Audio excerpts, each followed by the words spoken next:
JEE news కు స్వాగతం. నా పేరు జాహ్నవి. ఇక వార్తల్లోని వివరాలు. ఐటీ వాకర్ అసోసియేషన్ ఆధ్వర్యంలో కొంతం శ్రీనివాస్ రెడ్డి మృతి పట్ల సంతాపం వ్యక్తం చేశారు. పెద్దపల్లి పట్టణానికి చెందిన 4వ ward councillor, railway station road Hanuman దేవాలయం కమిటీ చైర్మన్, బీజేపీ సీనియర్ నాయకులు కొంతం శ్రీనివాస్ రెడ్డి ఆదివారం గుండెపోటుతో మృతి చెందారు. జమ్మూ కాశ్మీర్ వైష్ణవి దేవి ఆలయంలో దర్శనం అనంతరం రైలులో తిరిగి పెద్దపల్లికి వస్తుండగా మార్గమధ్యలో ఢిల్లీలో గుండెపోటుకు గురై మృతి చెందారు. వారి ఆత్మశాంతి కోరాలని ఐటీ వాకర్ అసోసియేషన్ ఆధ్వర్యంలో 2 నిమిషాలు మౌనం పాటిస్తూ సంతాపం వ్యక్తం చేశారు.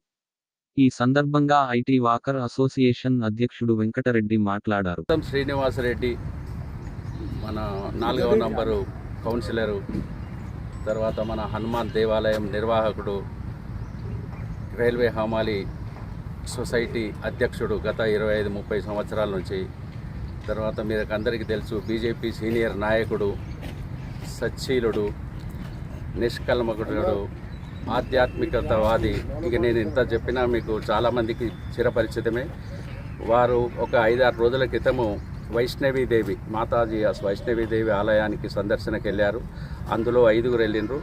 వాళ్ళ అన్న ఒక ఆయనే, కృష్ణారెడ్డి తమ్ముడు ఒక ఆయనే, 3. తర్వాత జీవన్ ప్రకాష్ రెడ్డి 4, తర్వాత మన పాంటేల రాములు 5గురు కలిసి వెళ్ళారు.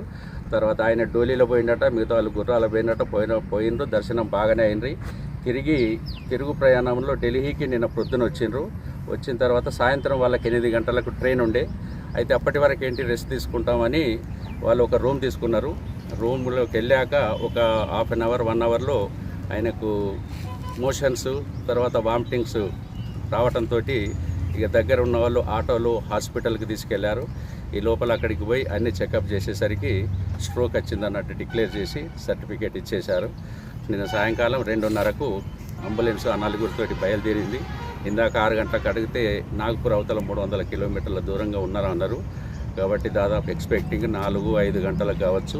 నేను అనుకుంటా 5 తర్వాత వస్తే అంత్యక్రియలు చేస్తారో లేదో తెలియదు. ఎందుకంటే దాదాపు మీకు అందరికీ తెలుసు, ఊళ్ళో ఆయనంత మంచి మనిషి లేడు అని నేను చెప్పటం కాదు, మీకు అందరికీ తెలుసు. ఇప్పుడు ఎప్పుడైనా మన అయ్యప్ప మాల వేసినప్పుడు కానీ, తర్వాత ఆంజనేయ మాలలు వేసినప్పుడు కానీ ప్రతిసారి 40 రోజులు 30 రోజులు ప్రతిసారి భోజనాలు పెడుతుండే. కానీ ఆయన ఒక రకంగా, ఎందుకంటే ఆయనకు పిల్లలు లేరు అన్నట్టే కానీ లేనట్టుగా ఉండకుండా అందరు నా పిల్లలు లేనట్టుగా అందరినీ బాగా చూసుకుంటుండే.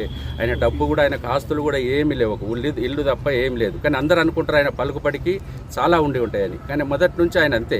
కానీ ఆయనకు డబ్బు ప్రవాహంగా వస్తుంటుంది, పోతుంటుంది. ఇప్పుడు చూడండి, ఆ శివాలయం కట్టించిండంటే నాకు చెప్పాడు, బాబా 10,116 కృష్ణమూర్తి సేటు ఎవరు ముందు ఇచ్చిండట ఫస్ట్, అంతే. ఆ 10,000 స్టార్ట్ అయ్యి కంప్లీట్ అయిపోయింది అది. తర్వాత ఇప్పుడు కూడా మీరందరూ చూస్తూనే ఉన్నారు ఆ గుడి ఎంత డెవలప్ అయిపోయింది. తర్వాత ప్రతిరోజు భోజనాలు మాకు మా లేబర్ యూనియన్ అసోసియేషన్ నుంచి మీటింగులు చేస్తే కూడా ఒకసారి 150 మందికి, మొన్న రీసెంట్గా 70 మందికి నేను ఒక సెక్రటరీ అంటే పంపించేసి మన గణేష్ హాస్పిటల్ అక్కడికి వెళ్ళి భోజనాలకు పంపిస్తే ఎటు పోతున్నామని అడిగితే ఇట్లా అంటే నేను పంపిస్తానే 70 భోజనాలు పంపించిండు టెంపుల్ నుంచే. అలాంటోడు అన్నమాట. ఇప్పుడు దాదాపు అలాంటోడు మనకు దొరకడం కానీ, అంత చిన్న వయసు అంటే దాదాపు 56-57 సంవత్సరాల వయసు ఆయనకు. కానీ ఇక మనం పోగొట్టుకోవటం మాత్రం మనదే కాదు. తర్వాత పెద్దపల్లి వాస్తవ్యుల దురదృష్టము. ఆయన ఏకైక BJP corporator from the beginning 4-5 సంవత్సరాల నుంచి కూడా నేను చూశాను కూడా చాలా. ఆయన ఎవరైనా కార్పొరేటర్ మున్సిపాలిటీకి వెళ్ళి పనులు చేయించుకుంటారు, కానీ ఈయన ఫోన్ కాల్ తోటే పని చేయించుకుంటారు. నేను చెప్పేదంతా దాదాపు మీకు అందరికీ తెలిసే ఉంటుంది. ఇక అలాంటి వారు మనల్ని ఇచ్చి సుదీర్ఘ లోకాలకు వెళ్ళిపోయాడు. నాకు ఆయన వరుసకు బామ్మరిది అవుతాడు. తర్వాత ఆయన ఆత్మకు శాంతి చేకూరాలని అందరూ కోరుకుంటాము. మనకు ఆయన ఆత్మ కొరకు ఒక 2 నిమిషాలు మౌనం పాటిద్దాం.